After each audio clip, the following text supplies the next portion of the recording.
Nakakatuwa ang ube. Iba't iba ang shade ng kanyang pagka-purple. Different purple shades. So, ito, may medyo dark. Ito naman ay medyo light siya. Lighter talaga siya na pagka-purple. Yung iba naman parang halo. Merong light na side. Merong darker na purple side. Yan. Mash natin. Preparation for our ube halaya.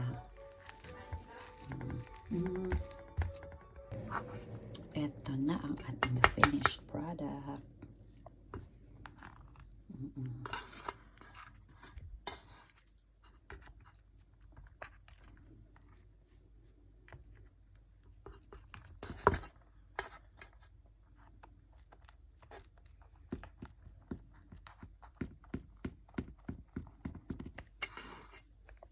Ayan, buburan na natin siya ng cheese ang ating ube halaya.